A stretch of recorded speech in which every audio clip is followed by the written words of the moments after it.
Bismillahirrahmanirrahim. Assalamualaikum dan selamat sejahtera saya ucapkan kepada semua anak murid yang dapat menonton video pada kali ini.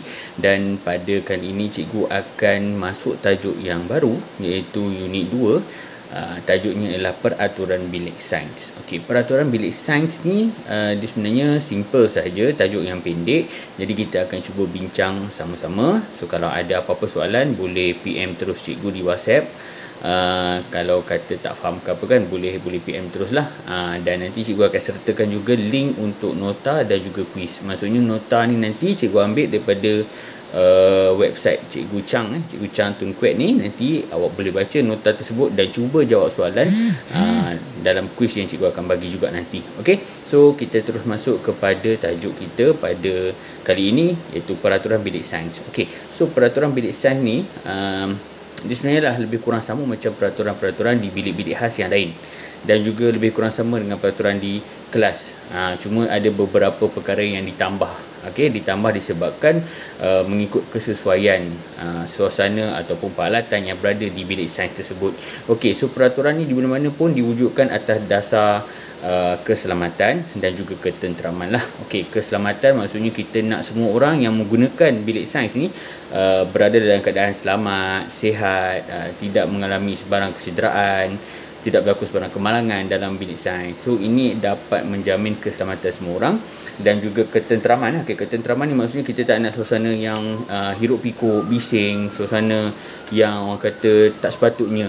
Sebab bilik sains adalah salah satu daripada bilik pembelajaran, dan dia khas ataupun khusus untuk mata pelajaran sains. Jadi kita tak nak perkara-perkara lain yang boleh menyebabkan bilik sains ni terganggu dia punya operasi. Okey, jadi cikgu teruskan. Dia terbagi pada 3 lah. Dia terbagi pada 3. Yang pertama ialah sebelum kita nak menjalankan aktiviti. Maksudnya daripada start kita keluar kelas, kita berjalan, okey, kita berjalan dalam keadaan kita berbaris. Okey, kita berbaris dalam barisan, diiringi oleh guru sains, guru mata pelajaran. Jadi kita pergi sampai ke depan pintu bilik sains. Okey, so di sini kita kena tunggu arahan daripada guru, okey, untuk masuk ke dalam bilik sains. Janganlah kalau katakanlah berlakunya kita sampai dulu di hadapan bilik sains, kita terus nak masuk tanpa ada guru. Tak boleh. Kita kena tunggu sampai guru sampai dulu. Okey, sampai guru beri arahan untuk masuk. Baru kita boleh masuk. Okey, so apabila guru telah sampai, guru pun beri kebenaran untuk masuk, kita pun masuk dengan tertib lah. Maksudnya kita berjalan pelan-pelan, kita jalan jangan bersembang-sembang, kita terus pergi ke tempat duduk yang telah disediakan. Biasanya guru kelas ataupun guru sains dia akan bagi kumpulan kan. Jadi awak duduk ikut kumpulan. Kalau tak ada ikut kumpulan pun duduk ikut tempat yang sepatutnya. Jangan nanti ada yang ke belakang pergi tengok model-model. Dalam bilik sains ada banyak model kan. Jadi kita tak nak macam tu. Kita terus duduk di tempat yang sepatutnya. Okey, so sebelum saja kita masuk, okey, kita tengok di sekitar kita. Okey, kalau mana yang dekat dengan suis kipas tu, kita buka kipas dulu. Kita buka kipas dulu. Okey, pintu tu kita biarkan terbuka, dan yang mana yang dekat dengan tingkap, kita buka tingkap. Okey, kita buka tingkap. Sebab apa? Sebab yang paling penting ialah pengudaraan. Sebab pengudaraan ni sangat penting, terutamanya untuk sains. Kan? Sebab ini adalah amalan yang kita akan bawa sampai ke sekolah menengah. Kan, mungkin di sekolah rendah tak banyak eksperimen yang melibatkan udara ataupun asap-asap yang akan keluar daripada eksperimen. Tapi bila kita naik ke sekolah menengah nanti, akan ada eksperimen yang mengeluarkan gas-gas yang berbahaya, asap-asap yang berbahaya. Jadi kita kena amalkan daripada sekarang. Okey, so kita buka pintu, kita buka tingkap, kita buka kipas supaya pengudaraan tu dalam keadaan yang baik. Okey, kemudian kita perlu pastikan kita pakai pakaian yang sesuai lah. Kalau macam kita waktu persekolahan, memang kita akan pakai baju sekolah, betul? Pakai kasut tertutup, betul? Jadi kita jangan kata kita masuk dalam keadaan kita tak pakai pakaian yang sesuai. Tak boleh.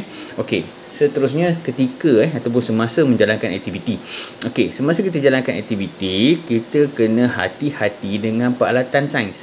peralatan, spesimen, radas dan sebagainya yang ada dalam bilik sains tu, kita kena hati-hati sebab kita tak nak berlakunya sebarang kemalangan.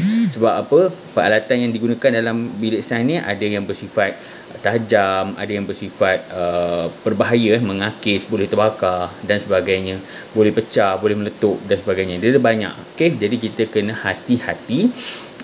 Kita kena ambil, kita dengar arahan guru dulu. So bila guru minta kita ambil, kita ambil. Okay, kita bawa dengan cermat dan tertib. Okey, kita jangan bagi jatuh peralatan tersebut ataupun bahan-bahan tersebut lah. Okey, kemudian semasa dalam ketika mana kita dalam kelas tu, kita janganlah buat perkara-perkara vandalisme ataupun perkara-perkara yang boleh merosakkan harta benda yang ada dalam bilik sains. Contohnya kita conteng meja, rosakkan peralatan sains. Okey, so kita kena jaga perkara-perkara itu supaya bilik sains ni sentiasa bersih dan juga kemas. Okey, so selepas menjalankan aktiviti, kita kena tutup balik semua switch yang telah pun kita buka. Okey, terutama switch kipas lah. Okey, kalau ada kita buka lampu pun kita kena tutup balik. Kemudian kita kena tutup balik tingkap-tingkap yang mana yang telah dibuka tadi, dan akhir sekali ialah pintu lah. So maksudnya kita masuk dan keluar tu dalam keadaan yang selamat, dan keadaan yang kita dah tutup semua kipas, lampu, tingkap dan juga pintu, supaya kita takut ada benda-benda lain yang dapat masuk kan. Jadi kita tutup siap-siap. Okey, right. Okey, so apa yang penting sangat dengan peraturan bilik sains ni? Okey, yang pertama sekali ialah dia dapat mendisiplinkan kita. Macam cikgu cakap tadi lah, benda ni kita akan bawa sampai ke sekolah menengah. Kan, kalau kata nanti awak belajar sampai jadi saintis sekalipun, perkara ni tetap akan kita guna pakai untuk masuk bilik sains. Okey, kita kena ada disiplin, okey, supaya kita dapat gunakan dalam kehidupan seharian kita. So apa-apa pun dalam dunia ni nak berjaya mesti kena ada disiplin lah. So inilah fungsi di mana sekolah ni wujudkan peraturan supaya kita boleh ikut disiplin, dan dengan disiplin itu kita dapat mencapai kejayaan. Okey, yang kedua ialah mengelakkan sebarang kemalangan dan kecederaan yang tidak diingini. Sebab kita takut kalau disebabkan kecuaian kita main-main, kita tak serius, dia akan mendatangkan kemalangan dan kecederaan kepada diri kita ataupun mungkin kawan-kawan kita. Ini perkara yang sangat-sangat kita takut lah. Sebab tu kita sangat-sangat kena jaga peraturan ni. Okay, yang ketiga ialah untuk mengelakkan kebakaran. Memang kita dengar, alah cikgu, apa yang nak terbakar sangat? Di dalam bilik sains memang ada alatan ataupun bahan yang boleh terbakar, yang mudah terbakar. Okey, boleh terbakar dan mudah, memang ada. Jadi kita kena hati-hati, jangan kita ambil mudah benda ni. Okey, yang keempat ialah mengelakkan keracunan makanan dan udara. Ni pun satu lagi. Sebab tu apa-apa pun sebelum kita buat eksperimen, mesti kita pastikan kipas, pintu, tingkap semua terbuka dulu. Sebab apa? Sebab kita nak elakkan daripada udara tu, udara tercemar ni, udara yang berbahaya ni, dia masuk dalam kita punya pernafasan. Jadi bila kita buka tingkap semua, asap yang tadi ni, gas-gas yang berbahaya tadi, dia dapat keluar dengan cepat. Jadi kita mungkin tak sempat lemas lah. So ini yang kita sangat-sangat takut sebenarnya. Sebab bila kita main dengan kita menggunakan peralatan ataupun bahan-bahan yang berbahaya. Berbahaya kalau kita guna dengan cara yang tak betul. Okay, kalau kita guna dengan cara yang betul tak ada masalah sebenarnya. Okay, alright. So itu saja untuk kali ini. Kita kena ingatlah sebelum, semasa dan selepas menjalankan aktiviti apa yang kita perlu buat. Dan dia sebenarnya tak jauh pun lari dengan peraturan-peraturan di bilik khas yang lain. Cuma dia lebih kepada keselamatan dari segi penggunaan peralatan itu sendirilah. Sebab peralatan sains kita faham banyak dia punya risiko kalau kita tak gunakan dengan berhati-hati. Okey, so cikgu rasa setakat ini saja video pada kali ini. So kalau kata awak ada apa-apa soalan, awak boleh PM cikgu di WhatsApp ataupun boleh call, boleh tanya. Okey, jangan rasa takut dah. Memang cikgu akan cuba jawab, insya-Allah. Okey, jumpa lagi pada video yang akan datang. Assalamualaikum dan selamat sejahtera. Bye bye.